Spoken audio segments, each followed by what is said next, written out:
And we are live. Welcome to the Mixed Martial Angst podcast, episode 11. I am your host, as always, Ben Cohn.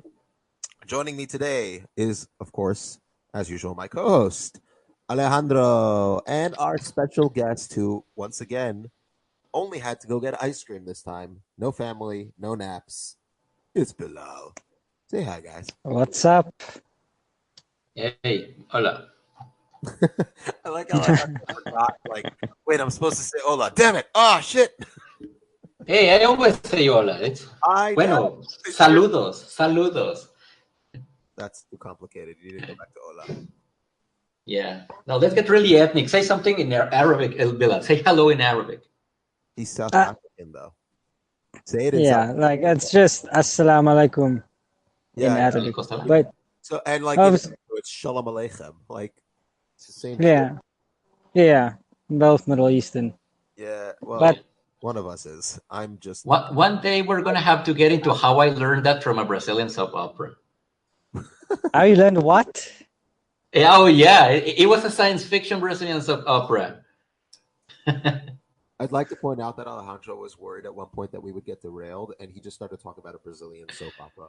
So, let's get back into MMA before Bilal starts talking about baboons or Baki the Grappler. Or Pokemon. Fun fact, I just finished My Hero Academia. It's good. I like it. Anyway. You know what? Before we stop being derailed, I just want to give props to Bilal because at one point he made a very good argument about why MMA is like Pokemon. And at some point we need to get into that. Maybe not today, but someday. I'm okay with that. All right. Yeah. Already, without even hearing his explanation, I feel like I know what he's talking about, and I kind of agree. Anyway, we're going to talk about a bunch of stuff today. We're talking about the next UFC event, which is going to be Cejudo versus Dillishaw. It's the UFC Fight Night. I think this is the first one of the ESPN era, if I'm not mistaken. Yeah. Can I just mention something? Yes. Cejudo actually means browy in Spanish. Keep going. Means what? What? Browy of your brow. Yes, exactly that. Eyebrowy. He's named. Oh. Perfectly. Yes. Wow. Anyway, we're going to talk about the main event, but not the way you would think we were going to talk about it. We're going to break it down towards the end of the show, but we're actually going to just talk about how stupid this damn fight is and why it was booked and why it makes no sense. Yeah, we're going to be bitter. Yeah, we're going to hate a lot on this. We're also going to talk about the general way the UFC has been behaving this past year or so, or really since the WME, IMG buyout. We're going to go into how controversy sells and how the UFC seems to gain from these controversies despite the bad PR. And at the end, we'll talk about some fight discussion. The thing that most people seem to be interested in. But we're going to wait till the end, damn it. You're going to hear us bitch. All right, so let's just jump right into it. TJ Dillishaw, the UFC 135-pound champion, is, instead of defending his title, going to be dropping to 125 pounds to fight at flyweight for the first time in his career against Henry Cejudo, who just barely beat Demetrius Johnson to win the title and never defended it. This is a super fight that is actually going to not super. Yeah. Is it really super? Was going to be my question. Is it really super? Here's the thing. I would be okay with this if this was Henry Cejudo moving up to TJ Dillashaw. Yes, because he's very large. It's not even just that. It's also the fact that the flyweight division is dying. Like, the UFC is killing it off. It's not exactly something that they're hiding. They let go of Demetrius Johnson and traded him for Ben Askren. They're letting fighters move up to 135 or letting them go as their contracts expire or whatever it is, left and right. There's very clearly a concerted effort to ruin the division and just rid everyone of the flyweights, essentially. Or so it appears. We may be wrong, but there's a very strong evidence to say that.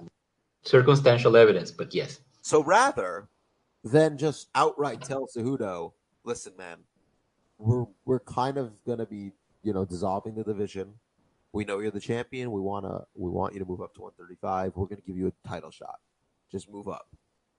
Rather than do the sensible thing and say, Henry, put on 10 pounds. And from the pictures we're seeing of him, he probably could have done that.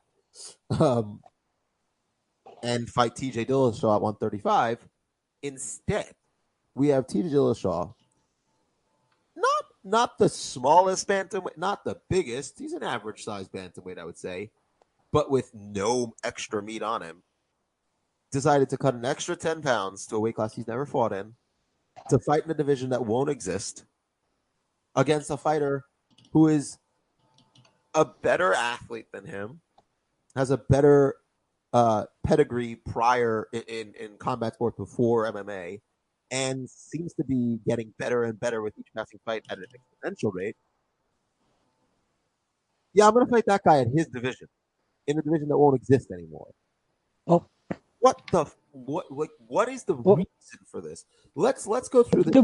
to be fair on that day, I think TJ kind of wanted the old double champ thing. So I know he did. I know. So I'm going. I'm going to get to that.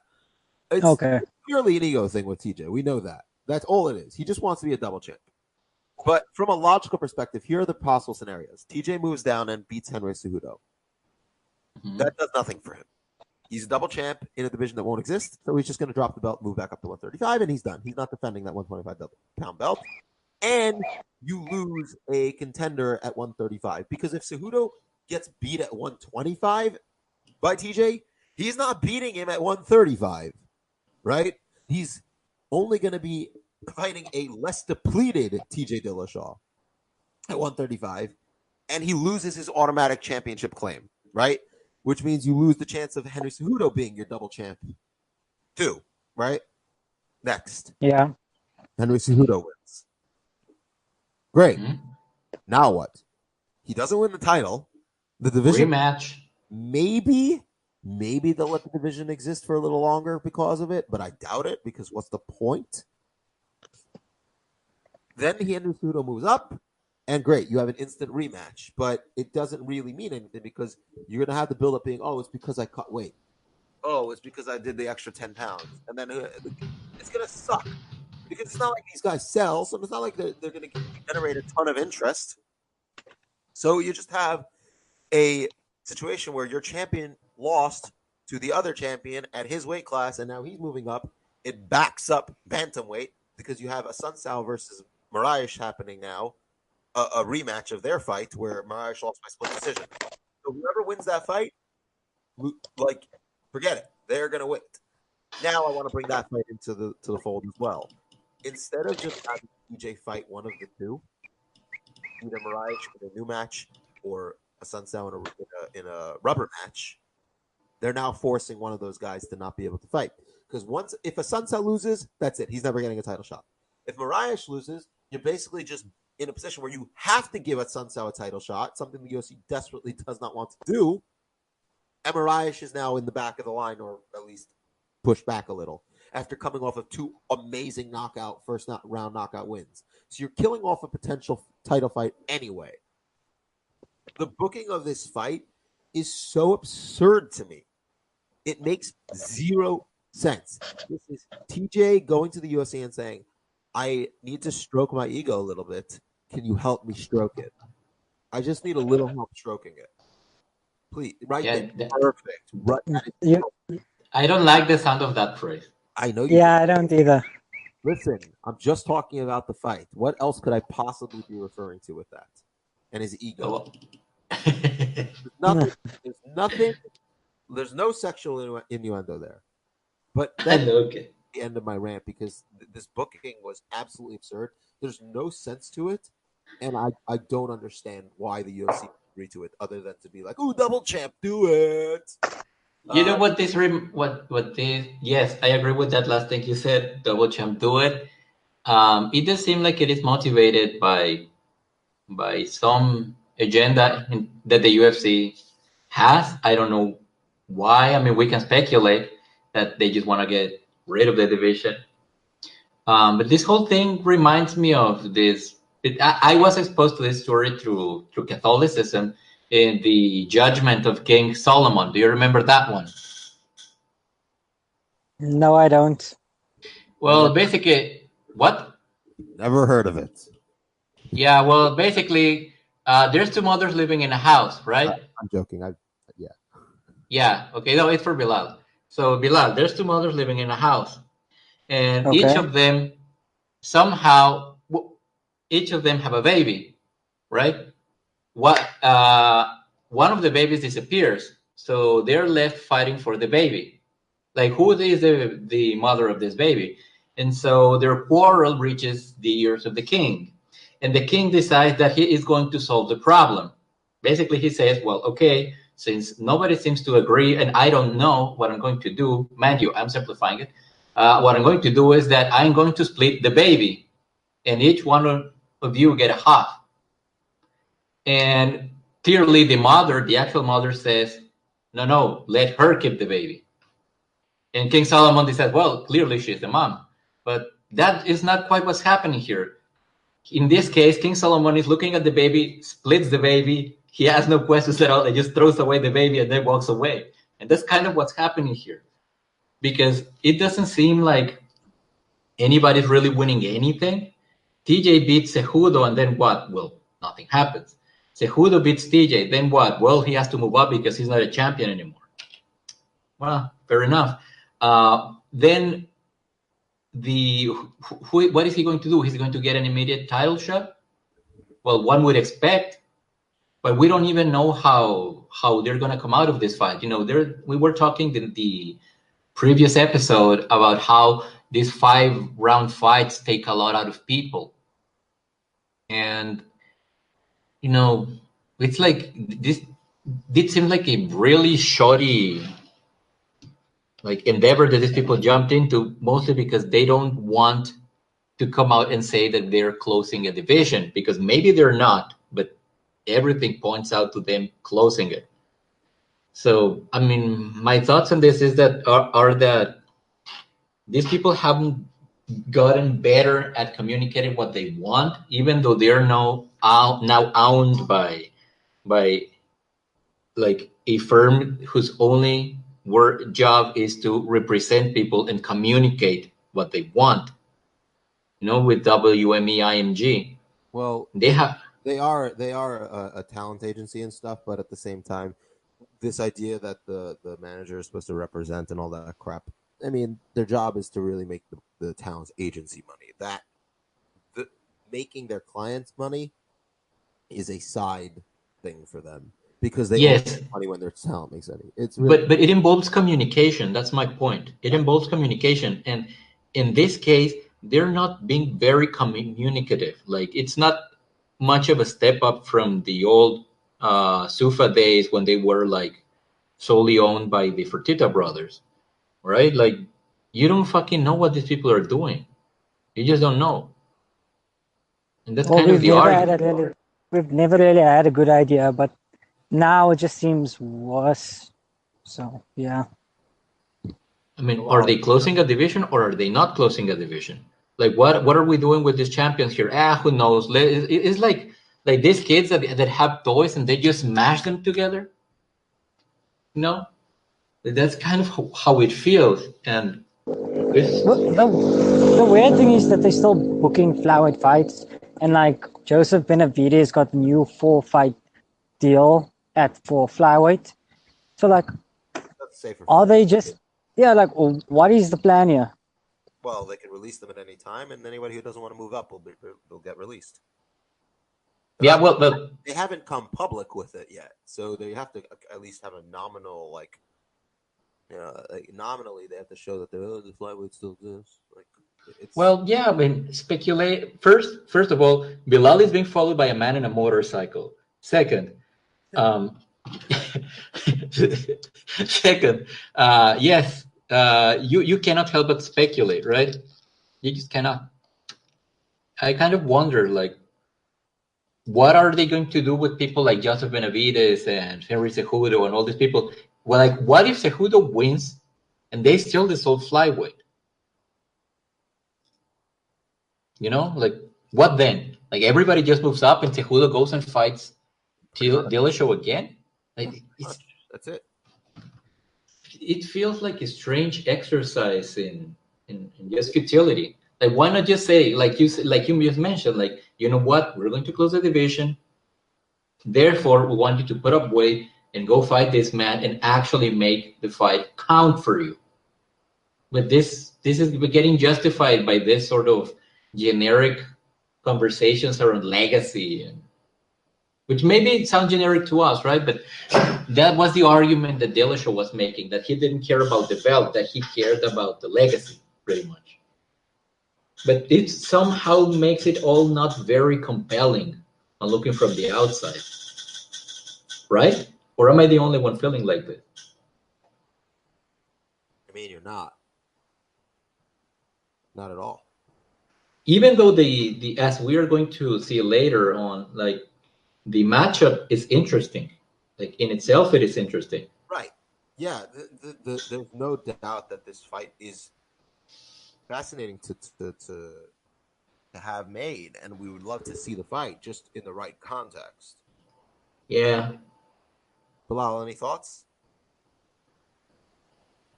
Was he? I pretty much agree. I agree on all fronts. Yeah. So.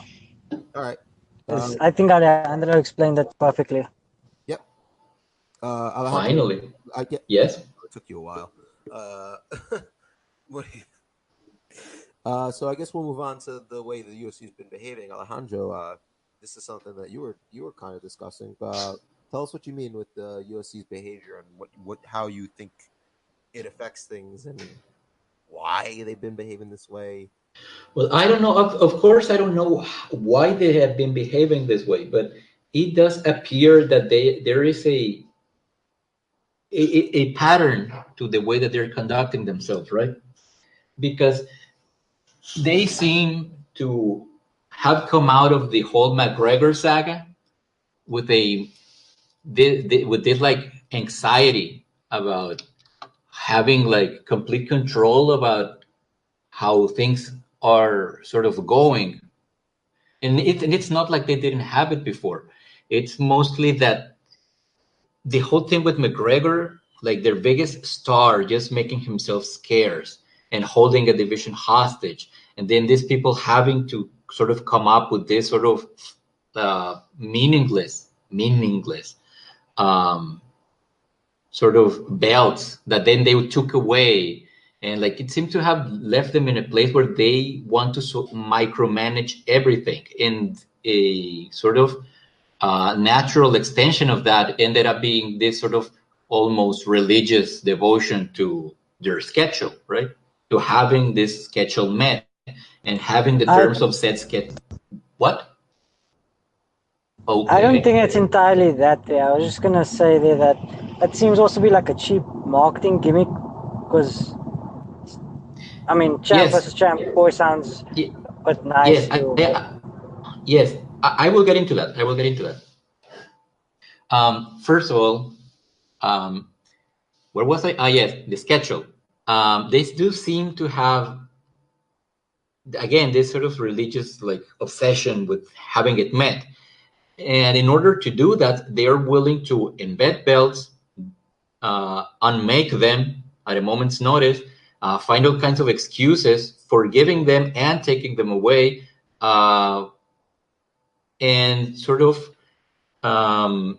giving people like a push if they're willing to make the schedule, like in the case of, say, Colby Covington or Kamaru Usman, or in this case, TJ Dillashaw, who is willing to make this insane cut down, or even just John Jones, for example. Like he says he can like he's willing to meet Anthony Smith, I think in March now, right?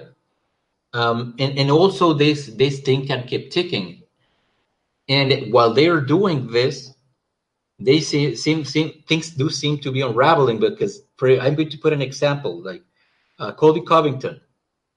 So far, he has been nothing but what the UFC has, quote unquote, wanted in a contender and then a champion, even though it's a paper champion, right?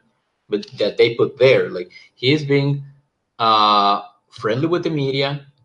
Even though he doesn't quite have the charisma down, he has been vocal, which they enjoy. He has, developed this persona and trying to be obnoxious or whatever. But in the end, he's trying to sort of build this content that people can gravitate towards. It seemed to work for him up to the point that even he was taken and he met Donald Trump and he took pictures or whatever. In the moment this guy couldn't meet the schedule, he got cut down and he got passed over. His belt was disappeared, and now Kamaru Usman is taking his place. At the same time, these people have this sort of disposable quality to them now. Even Tyrone Woodley, whom they said that if you do not meet the schedule, you're gonna get, chances are, like, he didn't say it in so many words, but he hinted that he could be stripped, right? And now Tyrone Woodley is fighting Kamaru Usman. Clear about that, and there's all this thing going out about, but it does seem like the UFC is indeed married to this thing, and it wants to just commit to it, while at the same time all these pieces that they have, just mashing them together, making, as Bilal said, this champ versus champ fight. Even if it kills divisions, like they did it with Cyborg and Amanda Nunes, they're doing it with Dillishaw and Cejudo. Like, you can kind of see that even though these people seem to want to keep this thing ticking, they're not above just expending all their ammunition in just like a very short amount of time. It is confusing, right? Because at the same time, they do seem to be trying to build new stars, or at least commit to the ones they have, as is the case with John Jones, and they're coming out to publicly bat for him, or the potential that these people see in this guy, Greg Hardy, who has athletic potential, and they seem to be coming out to bat for him. And it's just like, you don't quite know what these people are doing. Like, they seem to be making it up as they go, but then they appear to have a plan, and you cannot quite pin down exactly what they want, because, as we mentioned previously, they're not very good at communicating what they want. They even have this weird thing with the media, where at one point they pretty much told everybody at one media event that they couldn't ask questions unrelated to the fight card. But what they meant was, do not ask questions about Greg Hardy, because that makes us uncomfortable. And then they had like this tiffy with whatever organization supposedly represents mixed martial arts reporters, right? But I mean, it's hard to say what these people want. Like, how are they behaving? What do they want? What is the message that they're sending? Which, I mean, it's kind of important if we consider that they're moving out into this year into this new era with ESPN, now that they pretty much left the Fox deal behind them, at least in the United States, because in Latin America, they're still with Fox. But yeah, I mean, it's just pure confusion. Like, what else can anybody say? Like, do anybody know where these people are going? Like, where they have been making their moves, it doesn't seem like they're following like a pattern that has been logically laid out. You know what I'm saying? Yeah, I mean, I think that they're trying to just get as much money as possible, as quickly as possible, and then sell. So Yeah, there you go. Not so sure about the selling part, but I mean, it's also clear, like Ben said, they're just trying to put everything together fast to make money. Well, to make as much money as possible. They're just trying to get as much money as possible. Yeah, but they are. So, mm-hmm. But they do seem like they're trying to meet some short-term goals, right? They're trying to meet some short-term threshold in terms of how much money they need to make. Yeah, it does appear to be that way. Yeah, I think that could lead into what I was trying to say, is where they're just basically like, they're just trying to sell off controversy at this point. It seems like, when you brought up, Greg Hardy, and we brought up Jones before, and listen, Jones selling $700K with Gus after this whole insanity with the UFC 232 card, it works. I mean, I'm going to turn to, we're recording this on YouTube, so let's look to YouTube as a perfect example. You know, you could see that a lot of YouTubers have controversies in some manner or fashion, where they'll say something really stupid, and the mainstream media will pick it up or whatever it is. Something like Logan Paul with the Suicide Forest and his apologies and all these stuff. If you actually look at his numbers of his channel, they actually drastically grew. He gained hundreds of thousands of subscribers, if not more. He ended up not so recently, but I think this past year he did a boxing match with this guy KSI, another YouTuber before that, and they ended up selling like at $10 a pop. 1 million people streamed it live during the fight. So you had 1 million people streaming it live. And people don't usually watch things by themselves. They have people over, whatever it is. Or, I guarantee, considering who the audience is, I'm sure it was like teenagers got together and watched pay-per-view and watched together, kids in their class. So we're talking about potentially millions and millions of people tuning in to watch two YouTube people box each other.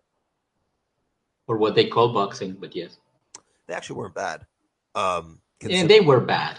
Dude, considering, okay, if we're going by context, they have no experience boxing. All right? I mean, all they had were their training camps, basically, especially Logan Paul's first fight. I know. I think you're forgetting Conor. So Conor McGregor? Yeah. Also no experience, and he looked better. You know who didn't look too well? Tenshin Nasukawa. That was. No, I'm not dealing with this. Yeah, you know we do. You do. It was and blah blah blah. No, it wasn't. Who outweighs him by 20 to 30 pounds. Who also happens to be the best boxer in the past 25 years. You know what that shows us? Like, the only takeaway I have from that fight is that people do not build an opinion and then do not like to confront something that could potentially prove them wrong. In this case, the fucking replay. When you see Tenshin, I keep calling him Kenshin. No, Tenshin Nasukawa's skull just vibrating from the shots he's getting. Just vibrating. My favorite part was watching Tenshin slip a punch, hit Floyd, slip under Floyd's return shot or something, and get back to the center of the ring. And Floyd's like, "Oh, you're dead," and it was Floyd just starts walloping on him. Because he couldn't hurt him. He hit him square in the chin, and Floyd was like, summer breeze. I'm gonna punch him now. It's not just for Derek to touch me. You could see Floyd, his demeanor change, the way he was punching him change. He was just like, "Oh, you're taking this seriously. You're adorable. I'm gonna fuck you up." Yeah. Anyway, that was sad. Back to substantive things. We know through watching MMA long enough, and then just going into wider space of the media and everything, that controversy always sells. And it's the UFC has just gone all in on the idea of let's just use controversy after controversy after controversy. They're putting Greg Hardy on this card in the co-main event. The controversy surrounding him is not small, or no, it's considerable. Yeah, we know why. The domestic violence situation with him, and also with Rachel Ostovich, who's on the card, who just suffered from domestic violence, and is on the card. The optics of it are not great. I mean, she said that it's okay, and she believes in second chances. Not gonna go there, but whatever it is, it is. But they're using this controversy to push the card, and they're going to be completely willing to do that, and they're not wrong from a business perspective. No, they're not. I mean, they're just no. I mean, the blueprint for MMA, the hardest you can fall on in MMA has John Jones is the test tube baby for all of this. How far can you fall? How many times can you fall and still keep getting back up? And the only thing that seems to be true here is that you have to keep winning. So long as you keep winning, nothing else matters. And so they do appear to have taken this to heart, like a guy that is like driving under the influence, smashes against his car against a pregnant lady, leaves the scene, comes back, grabs whatever was in his car, right? And then leaves back again. And that guy can be redeemed. Like the UFC is making all this, effort in trying to make it look like the guy can be redeemed. And maybe he can, I don't know, right? But well, I mean, it's not just the whole redemption arc thing. It's also, I think they're trying to ask the question: how much do people actually care about this? Well, I think we should Like, if they, let's if they want to watch a John Jones fight and they hear about that stuff, how much do they actually care about, not buying a card with him on? no, the answer to that is people don't care, because No. if they cared, they wouldn't have, like, he wouldn't have sold 700,000 pay-per-views. Exactly. Bilal, let's take this to lead into what you wanted to talk about with the UFC, how the UFC gains from these controversies, regardless of how the PR spin is. I know you had some interesting points there, so go ahead. Yeah, I think we all touched on a bit what I want to get at, but like the as I said earlier, the UFC is starting to ask how much people actually care about these controversies versus whatever name value they can get out. And when they cause these controversies, more people, I mean, you pointed out already, more people will hear about it and they want to check it out.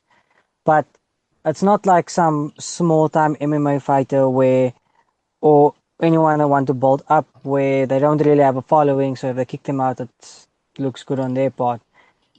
Right now, they are getting extra media coverage, as been said, and they still have, these upcoming fighters who are drawing eyes, or even established names who are already draws.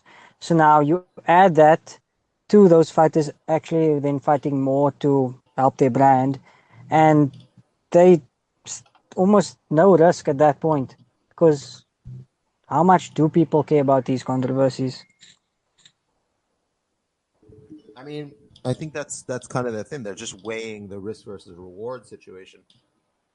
And we also have to keep in mind that the reach of the UFC marketing machine is obviously much higher than the MMA media in particular. But you know, the UFC is able to sell a narrative better than any individual or collective even group in the MMA sphere because of their vast presence. So, for example, you have Even though they suck at it, even though they correct, but they're selling the UFC. The UFC is selling this Greg Hardy redemption angle, not well, but they're doing it, and people see that the most. And despite the fact, the interesting thing, I'm sorry, let me just say something. Let me interject briefly. It's interesting that you mentioned that, because they're selling the redemption angle with him, but the way that you know whether he redeemed himself or not is going to be whether he kept winning or not. Yeah, that's how it's going to be sold to us. Well, which is, yeah, I think if he just like flames out, they're just gonna like drop it quietly. I know, but they're not gonna be like, "Oh, he wasn't worth it." They're just gonna not talk about it anymore. Yes, but the empirical validation for this hypothesis that these people have, like, is Greg Hardy redeemable? The empirical validation in this universe that they have created for themselves is, can he win or not? Yeah. Right? And Yeah, I mean, if he can keep win. I don't even think if it's just that he doesn't become like a champ or something, because they've kept fighters with TV posts on before. Yeah. I mean, Abel Trujillo wasn't exactly dropped when charges came out against him. So no, I think that yeah, and we had the stuff with Rumble and all that stuff. We have multiple examples to where they dropped that Cody East guy as soon as he started losing and wasn't marketable enough. Mm-hmm. Will choke. So that like there's plenty of examples of them dropping the guys who aren't marketable or winning somewhat. Yeah, they do seem to draw a line with when you get convicted of something, like officially convicted, and like Josh Grisby, you mentioned him the previous podcast. 4-fight losing streak, and he was Yeah, he wasn't even in the UFC when the stuff came out against him. Yeah. Oh, that's right. That's right. I can remember. You're correct. 4 or 5 fight losing streak. Yeah. But yeah, I really think that wraps up this kind of sad discussion. Um, let's Yeah. Bummer. move on to something that I think we all agree on might be enjoyable for everybody involved. So, the fight discussion, baby. Let's talk about the fight card. The first Okay. ESPN fight card. Um, I guess we'll start with the main event, right? Henry Cejudo versus Tina Dillishaw. What you think? And let's take the weight cut out of it, just for the sake of arguments, right? Like, how would the styles match up? Where do we see them? Where do we see this fight taking place? What kind of, uh, I guess, what really will matter? I think the first round will be a huge deciding factor in this, personally, and Uh how huh. what I'm. Did you not hear me, or you don't understand what I mean? Why the first round will be the deciding factor? Because I don't think either of them are used to playing the come from behind game necessarily. I think TJ has had to maybe once or twice, but both of these guys really in their fights are used to being the guy who starts in front, right? Not. I don't necessarily agree. In the case of Cejudo, Which fights has he really started from behind? um, I And don't. I'm not going to say starting from behind, but I will say that he is very good at staying the course and just well, doing what he needs to do and just not becoming discouraged. Because in the fight against Demetrius Johnson, which I saw Johnson winning, in that fight, Cejudo just kept.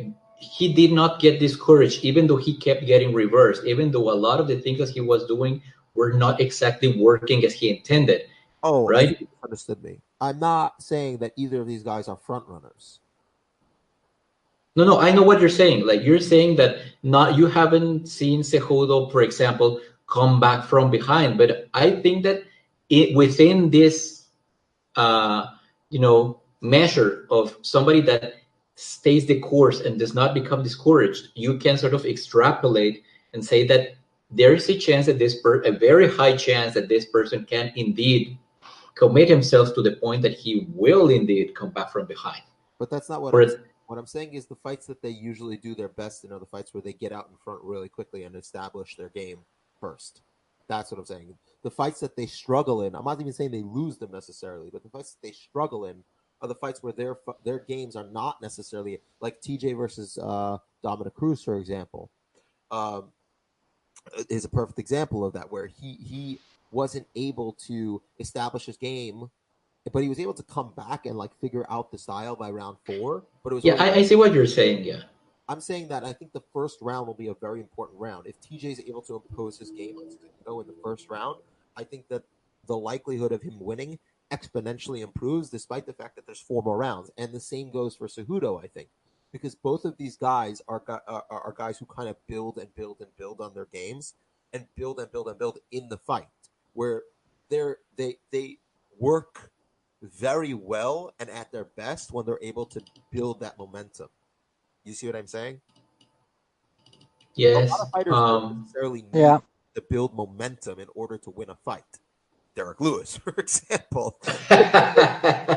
Beloved favorite fighter. Don't even start right now. I'm saying if you go to the opposite extreme, but there are a lot of fighters who, like, they fight. They're looking to land specific shots or specific moments to impose their will, and don't necessarily need to win the entire round in order to win the round, or look to have that as part of their strategy. You know what I'm saying? Like, especially that applies a lot to outfighters, I would say, or counter punchers more than pressure fighters, of course. But I would say Rumble Johnson is a perfect example where he's a pressure counter puncher, right? So he's looking to pressure you, but if he can't land the fight ending shot in the first 2 minutes, that doesn't matter. So here, like Gustafsson versus Rumble, for example, where Rumble was patient, let Gustafsson work. Then there was the eye poke, and Rumble decided, I'm hurting your face now. So that's kind of what I mean, where TJ builds and builds and builds and builds to this amazing crescendo of violence. And Cejudo kind of builds and builds and builds until you're just overwhelmed. It doesn't necessarily have to be violence. It has to, like the Pettis fight was a perfect example. He just kept overwhelming Pettis. And I think they can't do that. Yes, but if you notice in this fight, it's going how are these two going to match up? Like Cejudo has by now he has very good stand up, but is it TJ Dillishaw level? No. But if you see a TJ Dillishaw, his stand up is magnificent. But even though he started out originally as a wrestler, but the deficit for him is his wrestling. So the thing is, it becomes like a striker versus the grappler match, this fight, right? That's what this is in the end. So I think what we could definitely say is that here's a couple of things we know. TJ does not have bulletproof takedown defense. I think Cruz took him down 6 times. Yeah, but those takedowns don't. No, he didn't do anything with him. I'm saying like he was able to get him down. Cruz is is a different type of top control grappler, I would say, than Cejudo. Cejudo is more of a traditional style where he tries to hold you. Cruz was more of a Khabib type, I would say. Not entirely. No. Cruz seems to also follow that team alpha male type takedowns where they'll take you down and in the ensuing scramble they'll try punching you. Whereas but like someone like Khabib will move to establish position first.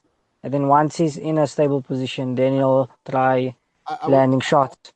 What I'm talking about is as soon as both fighters hit the ground and there's a scramble, you don't worry about scrambling to get the person back down. Someone like Cruz usually hits a takedown, and as you get up, he'll maybe pop you with a few shots and then reset. Fair enough. I would say that it depends on what his goal is. With Takeo Mizugaki, he was definitely a lot more Khabib-like than alpha male-like. Yeah, but in the case of Cejudo, ran into the fence. Can I just say something? In the case of Cejudo, he chain wrestles. Yeah, because he's he's like he's one level above pretty much everyone. So the thing is, when you put that type of like ability, like that ability to chain wrestle and put so many chains together, like the things that we saw in the Demetrius Johnson fight were insane. Like they were chaining all over the place, and did you look like cats fighting almost? It is impressive how well Johnson did in those exchanges. Like I think it needs to be pointed out that.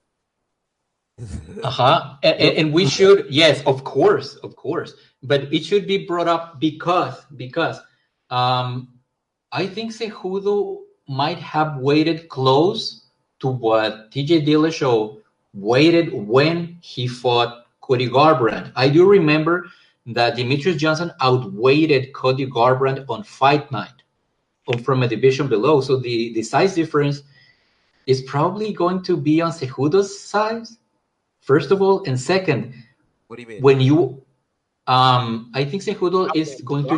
Not Dillishaw. Dillishaw, I think, weighed in the 150s. No? I'm not sure. And it also depends on a bit on how they cut down, because but the thing is, TJ doesn't look that badly dehydrated with his weight cuts at bantamweight.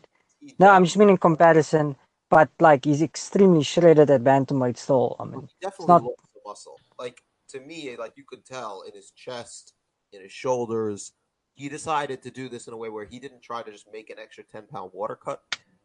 He looks like he actually did it, I guess, in the right way, where he decided to lose some muscle. Yes. So the thing is, how much weight can he put? Like, we're talking about wrestling exchanges now, so we have to Yes, we have to break up the weight cut, right? And so by the time both of these men rehydrate at 125, I don't think TJ is going to be bigger than Henry. And when that happens, when he's faced with that kind of, like, if he doesn't like control him on the feet, there is a good chance that he's just going to chain him into the ground. And what is he going to do then, right? Because it's not that he's not a good wrestler. It's that Henry Cejudo, I would say, to exchange with Cejudo on the ground. Yeah, that appears from on paper, right? He might not have that gas tank that he has at 135. Almost definitely. On his chin will certainly won't be as good. Because he's never, like, he's definitely not chinny. No, it's not. He's okay. But he's been knocked out. Yeah. And hurt. Yes. Most definitely. Granted, by huge punchers like Dodson and Garbrandt, but dropping those 10 pounds ain't gonna help. I'm in agreement there. It's worrisome in that sense because this gamble that he's playing either is like it's one of those things that where you look at it, it's going to be like almost like, well, he was a genius because he knew this whole time and he believed in himself. If he wins, right, he believed in himself so much that he willed the victory into existence almost, right? But if he doesn't, it's going to look like a really bad fucking idea. It is a bad fucking idea, regardless of whether he wins. But I do also want to talk about the striking matchup because we should also note that both of these guys do work best when they're pressuring. And the difference here is that one of them is a better wrestler, right? So they pressure with, and Cejudo has developed into a power striker, is how I would describe it. Which is interesting because we're also seeing Aaron Pico develop a power striking game. So I do find it interesting that the two super high level wrestlers that are coming up in the lower weight classes are both developing power striking boxing games. Very interesting. Well, it still makes sense because you're gonna be coming forward if the guy decides to crash into the clinch. Then correct, exactly. Your job's done. It's just like I want to see more of it, is what I'm saying. And been very effective with it. This power striking, power boxing game. And how will TJ handle it? Because there's no question TJ is definitely going to be able to work better off the back foot than Henry will. So my question is, will Cejudo concede that game to him a little bit? The striking? Yeah. And if there's one thing we do know, TJ has great defense, especially as the fight goes on. And as he builds up that momentum and gets his opponent's timing. But beginning of the fight, he's not unhittable, right? He's kind of like Joanna in that sense, or Joanna when she was like just laying volume on her opponents. Like her defense in the first round was not the best. TJ needs to build that momentum, get that timing, get those combinations flowing before he can really, really implement that defensive head movement and parries and blocks while he's throwing these beautifully put together combinations. That is something that I do like watching. I just really enjoy watching him flow. But Cejudo has exactly the type of power striking style to really interrupt those moments. And if Cejudo puts his hands on him early in the fight and doesn't let Cejudo get that timing, I'm struggling to see where TJ's path to victory is, because if he can't push the pace, if he can't put the volume on Cejudo, I don't think he's going to one-shot him. You know, TJ didn't have well, that. I mean, he's not going to have it at 125. Can I mention something? Can I mention something first? Yes. So TJ has fought on the back foot quite a lot, and then, as you mentioned, slowly build momentum up to a crescendo of violence, which usually involves him pressuring. Correct. So, like in the Renan Brau fights, he first started on the back foot and then started pressuring as the fight went on. And then same with the second Garbrandt fight. What I'm saying. He was already pressuring it by the middle of the first round. He wasn't pressuring 2 rounds later after he's like tired his opponent out or whatever. Like he met Renan Brau in the middle of the cage, like, especially in the second fight when Renan was like, I gotta put hands on him. And I actually really liked Renan Brau's game plan in that second fight. He just doesn't have the gas tank to implement it. But TJ didn't really back off. He didn't pressure, but he met him in the middle. Yeah, but that was still, you still used some outside fighting in there. It might not have been as like a classical boxing performance, but he'd meet Renan in the center and then he'd concede to Renan's pressure. But you wouldn't now, go all Edson Barboza and try to back the hell out to reset. He'd stay just on the edge of range so that when Renan reset, he could hit Renan. But here's the thing. Renan was landing big shots on him in that second fight specifically. if I was Cejudo, I'd be looking at that fight very carefully because he does have the cardio to do what Henan did for much longer periods of time. Force TJ on the back foot and not allow him to build that pressure game. Alejandro, I know you wanted to say something, so go ahead. Henry Cejudo, now that we were mentioning the striking exchanges, right? The potential striking exchanges. How it would be on the feet, right? He is trained by a man named Randy Steinke. Okay. Right? That guy teaches a version of Bang Muay Thai, which is the style that Dillishaw trains. Okay. So that's weird. Yes, that is very strange, but he is indeed like I'm even like I'm not inventing it. Like I'm in Randy Steinke's Instagram, and he just have a section of stories or whatever you call them of Bang Muay Thai. So these guys are going to be fighting somehow out of the same system. They're fighting a mirror match, essentially. Partially, right? I'm not. It's going to be interesting. Exactly, like, obviously, what I'm saying is in terms of like no. But understanding of the style, the things that they've been. Yes. So, like, assuming that Dillishaw is much farther along that road of development, maybe he has a substantial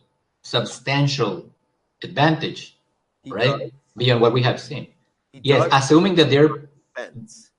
But we also have to take into account that Henry is a better athlete and a quicker learner. Indeed, but what I'm saying is that the compelling aspect of this matchup is like that's a new like another wrinkle on top of it. That it will be interesting to see who can actually put this style forward and actually make it work against the other. That is going to be very interesting, and it should be mentioned. Yeah. All right. Any other? Although I will say that I just want to say on before we go to predictions there, Henry, I mean he's coming along fast, but he still looks a bit wooden on the feet at times. Yeah. And he has to reset quite a bit more than TJ seems. Yeah, I agree. So question that he's not used to it as much as TJ is, but he's also been training in MMA for what, 5 years? I think he's his first pro fight. Yeah, but no. I'm not saying that you can't get better in the future. What I'm saying is that right now, I mean, don't you think that experience gap striking is extremely large? But then we also have the experience gap in wrestling, and then but to take that into account as well. Yeah, but isn't very active on the ground, so it doesn't matter. I liked his fight against Pettis. I think he did a really good job there. Yeah, but that's the interesting part. That so long as this also let's also mention that Cejudo has grown like dramatically from fight to fight, even in the striking. By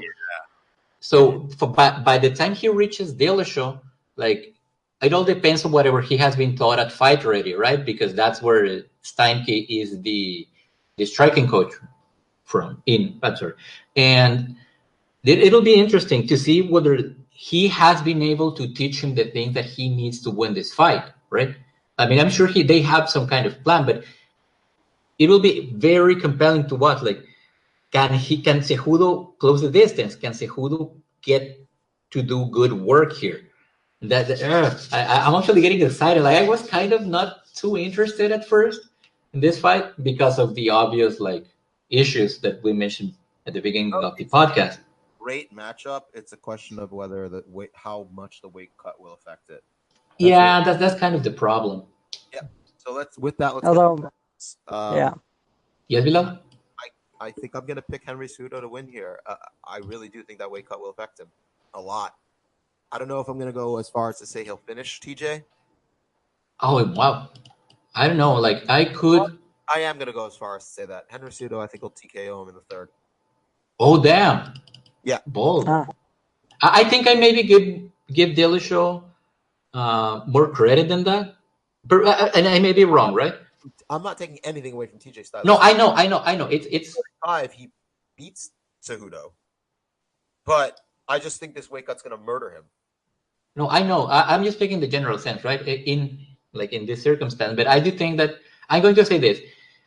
I don't know whether he can win, TJ, but I think he can make a good account of himself by virtue of just how smart he is. Like has a very, very high fight IQ in the sense that he even better than Henry sometimes. I don't know if he can match his intensity, right? Because of course of the weight cut, but he does have all the tools to win this fight. Maybe even do so comfortably, right? On paper, like if we don't factor in the weight cut, which of course will matter.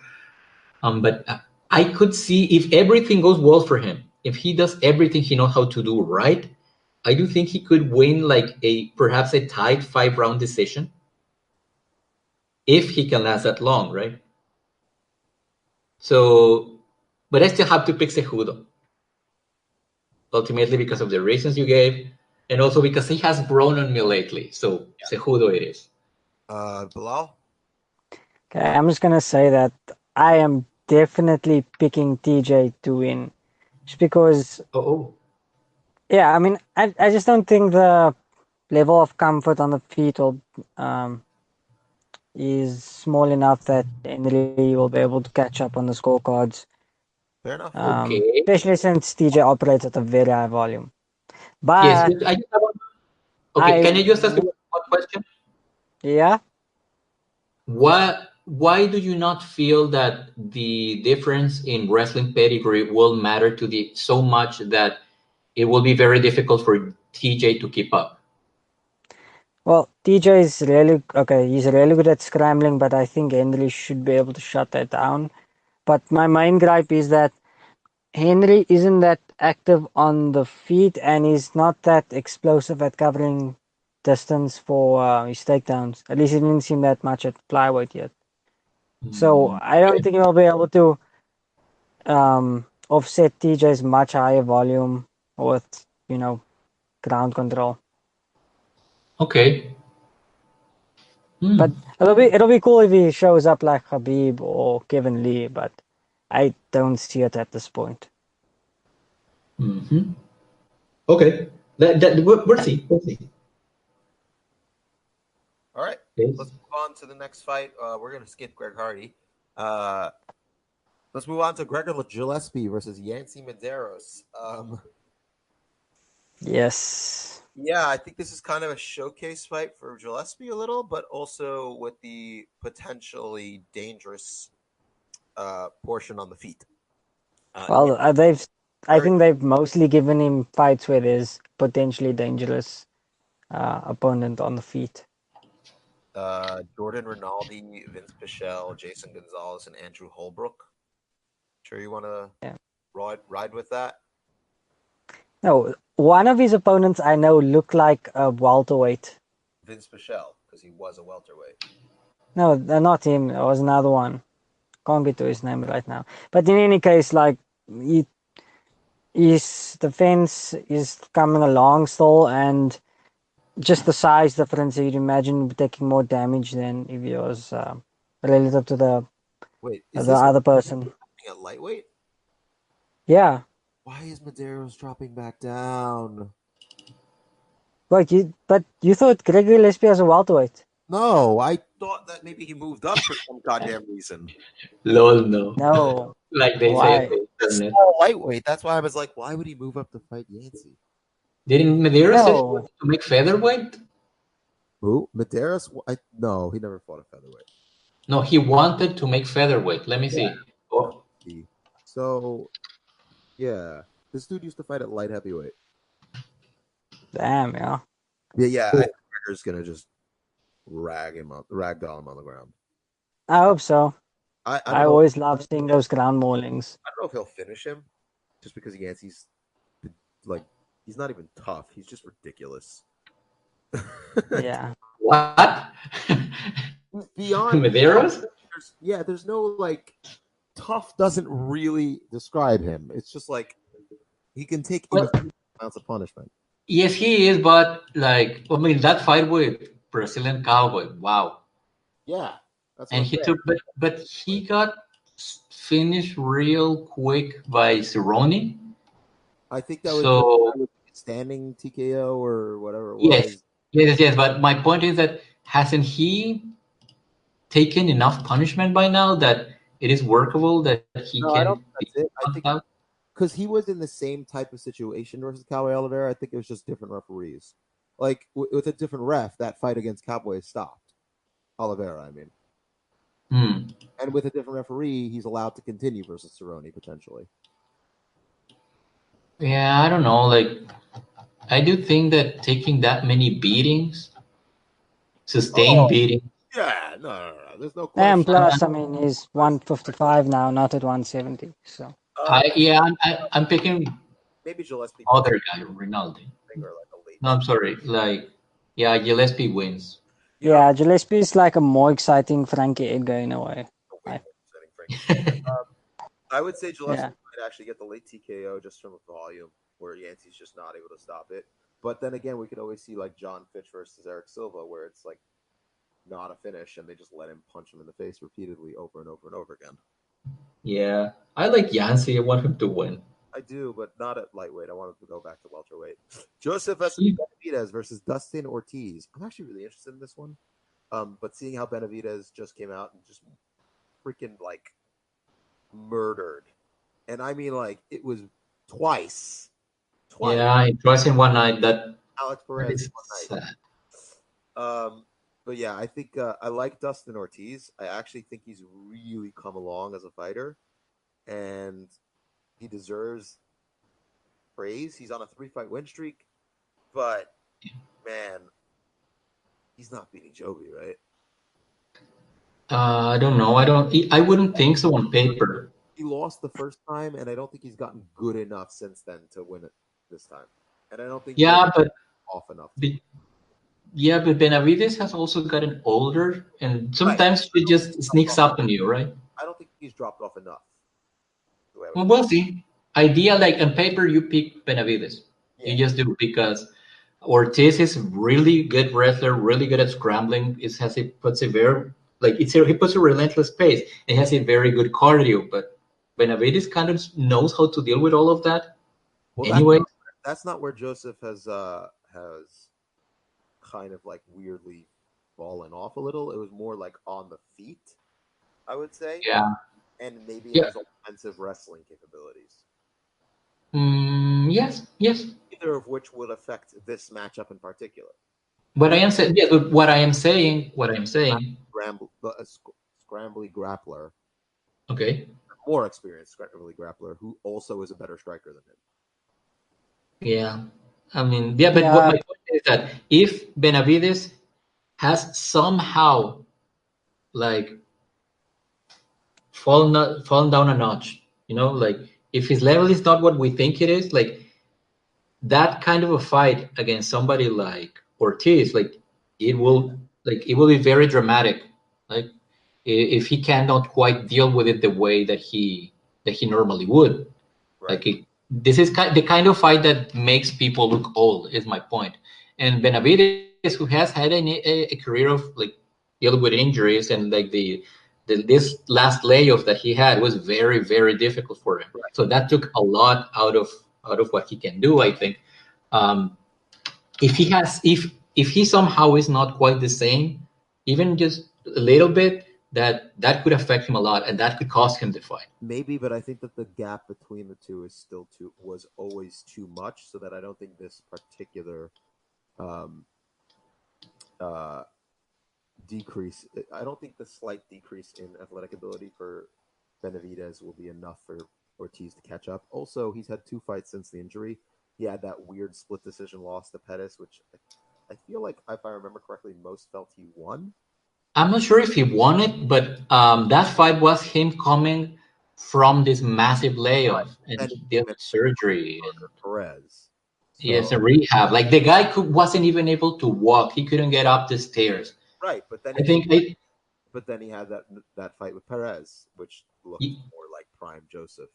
Yes, I know, but my point is that as far as that fight is concerned, like that fight is coming from the layoff. Like he still had a lot of rust in him. That's come off. He had a very good fight, and now it's whether he's at the level that we know he has been before. I think I'm going to pick Joseph Benavidez to win another decision against Ortiz because Ortiz is stupidly hard to hurt and finish. Yeah, I'm gonna go with it also. I mean, it's not that I think Benavidez is back to prime form. It's just that the gap is still a bit large. Right. Mm-hmm. I mean, no, I hear you. I hear what you're saying. But I'm kind of a downer anyways. And so I think I'm going to pick Ortiz just on virtue of like entropy. Like, all right, let's move on to Paige Van Zandt versus Rachel Ostovich. Shout out to Rachel for fighting still. Damn. Yeah, that's a tough one. Yeah, hopefully you're healing okay, and mentally and physically. That bothered me. Yeah, because she said at the time that she had a cracked orbital. Yeah, that makes me nervous too. Yeah, so she's I mean, she was clear, but we also know how they clear people in MMA, right? Right. Yeah, I know. Let's look at it from a fight perspective. Let's move past that. She's 4-4. She just lost her last fight to Montana De La Rosa. The Ultimate Fighter. And Paige Van Zandt's losses are to Rose, Michelle Watterson, and JRC, Jessica Rose Clark, and Tisha Torres before the UFC. She's fought and beat better fighters than Rachel. You know, Beck Rawlings, Alex Chambers, Felice Herrig, Kaylin Curran. Not a murderer's row, but, you know. Well, let me throw like a little wrench in there. The Felice Herrig fight, Herrig wasn't at her best. She actually had been dealing with depression issues and personal issues and a bunch of things, right? Listen, Rachel hasn't beat a single person with a Wikipedia page. Well, I was going to get into that. Right. But you just threw the atomic bomb before I could get there. Oh, sorry. Yeah. No, yes, but Van Zandt, ideally, like on paper, is the better fighter as far as we can tell. But she has had a very difficult stretch also. And do you remember now that we mentioned Joseph Benavidez and how much like a layoff plus injury plus surgery plus rehab. And let's remember, like, Paige Van Zandt has actually had 2 surgeries because the first one didn't take well. So now that she has the second surgery, she's had physical therapy. She's been away for a long time, and she has been, quote unquote, off her game for quite a while now. So, I mean, this is a fight between two, like, these are two, as far as we know, two very diminished people. Like, they're walking into this fight very diminished, the both of them. So, and at that point, can I just say that Paige Van Zandt is still a great athlete? So, she is, absolutely is. Maybe. That's how she normally wins fights. Yeah, and I'd have to go with her then, just by virtue of that. Yes, but she's also smaller. I mean, if she can make this a dogfight, right? Paige stands a very good chance of winning. So yeah, I mean, I would go with Van Zandt. Yeah. Ideally, you go with Van Zandt. Yeah, I'm going with Paige to win that decision. Yes, I mean, Rachel is a talented fighter, but I think that she needs more time to develop. Yeah. And because, I mean, she has one of the funniest submissions ever. I don't remember when, against whom. I'm sorry, I don't remember her name, but it's in Invicta. And she does some weird thing that I don't even know how to call it. But it's a submission. Like, look it up. Like, if you just write Rachel Ostovich submission, like, she gets an Invicta. I was about to ask, how am I supposed to look it up if I don't know the name? Does not have any decision wins in Invicta. Yeah, I know. Against Ava Johnson. Against Ava Johnson, I think. That was a split decision. What? Oh, yeah. Shit, I don't remember. Which was the... Anyway, she has a great submission win. I like her. But I don't think that that'll be enough necessarily. Yeah. You know, like, she still needs a lot of development. She still kind of leaves herself open. She gets back into the cage. And she has all of the the mistakes, you can say, and the deficits that a very desperate Paige Van Zandt could exploit just off of sheer athleticism. Right. Well, if you look at Paige's record, the people she struggled with were able to either like were kind of like more explosive athletic types of submission losses. Like Rose was a better athlete than Paige, I would say, or I don't think she's necessarily a better athlete, quote unquote. It's just she's better schooled. She's a comparable athlete. Come on. No, I'm not saying. No, I think they're comparable, but I don't want to say that she's like. I'm not saying like, better. I said comparable, better or comparable. And then you had Michelle. Oh, okay. Very explosive and fast and submitted. Rose, right? We're still talking about Rose. Because I think Watterson is not necessarily a better athlete than her. She's just, again. And fast. What? She's very explosive and fast. In the first round. Which is when she beat her. Yeah, of course. That's right? Yeah. I mean, yeah, I can see that one. Or loses by decision to better strikers like Jessica Rose Clark or Tisha Torres. Yeah. I mean, yeah. The Tisha Torres fight, you cannot draw much from that fight because it happened when she was like a kid in Invicta. Yeah, but I think it was one of Tisha's also first fights. Yeah, but Tisha was much better schooled by then. And Tisha, I think she has been at ATT for a long time. Yeah, but not at the time. It was 2013. Tisha was like, this was Tisha's second professional fight, you know? No, I know, but Tisha has been training martial arts for a long time still. I'm saying that better striker. That's my point. Yes. Okay. Clark has also been striking longer than or at a higher level than Paige. So that's my point. Like they outstruck her, or they just were able to, you know. Well, Rose also just completely destroyed her on the feet as well. So that is something we should note as well.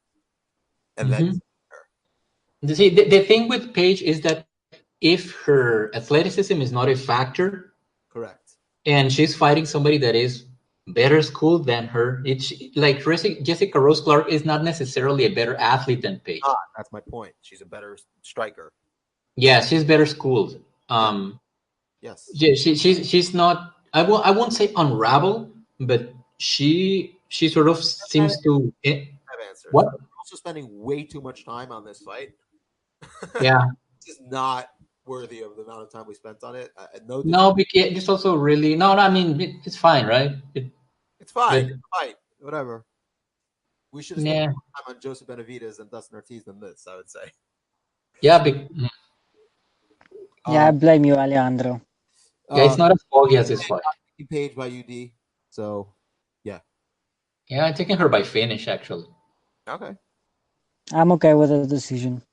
Glover Teixeira versus Carl Roberson. I'm actually kind of interested in this fight just to see how far Glover has fallen. Carl's moving up from middleweight. He's a striking specialist with some decent grappling, but nothing crazy. Cesar Ferreira was able to take advantage of that, especially from the top. How old is he? Who? Glover? Like 39? No, Glover is like 5,000 years old. But Robertson is 28.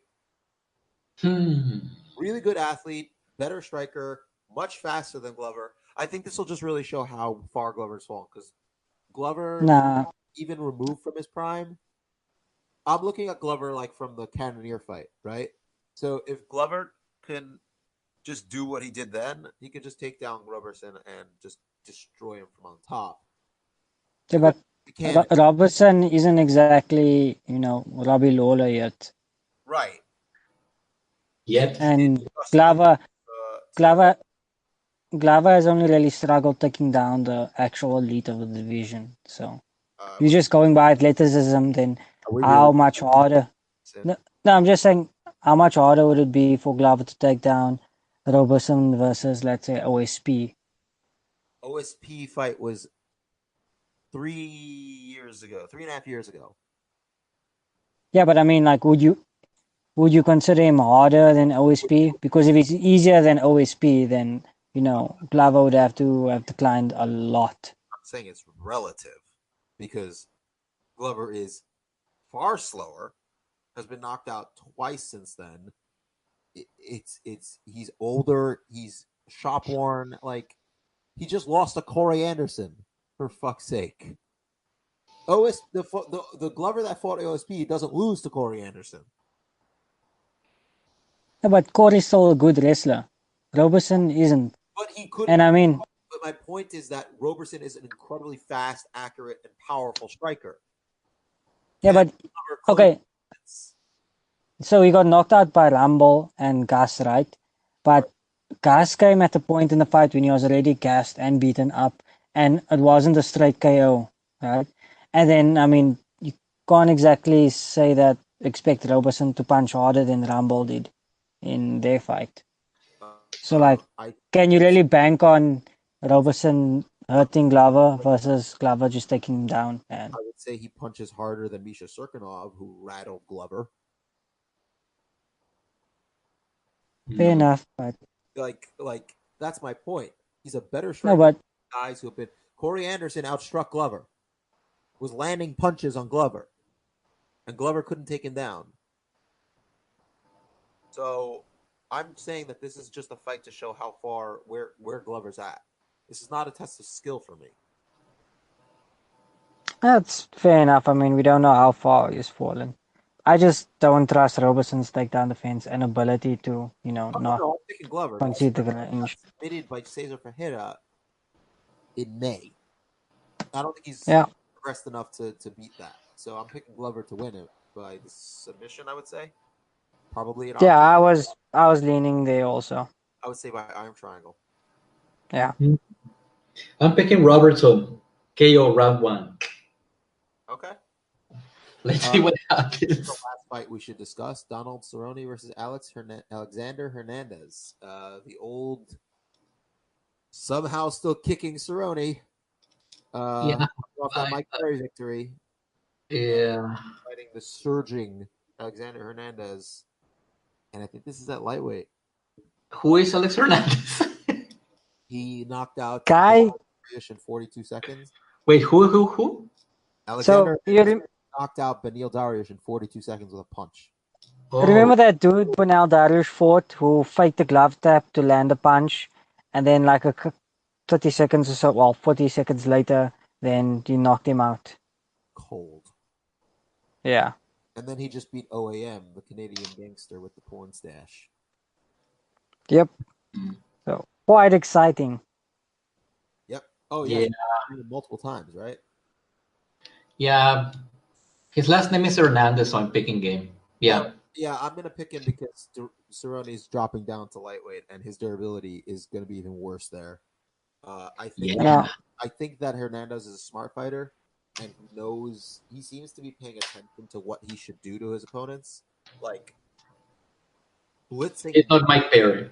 Blitzing Beneil Dariush is a really good idea. Like a really good idea. The way he fought OAM, he fought OAM really smartly, and I really look forward to seeing that. And he knows that, listen, body shots and pressure, 2 things Cerrone hates. That's exactly what I expect to see a lot of. So I'm picking I mean, TKO. I have to go with.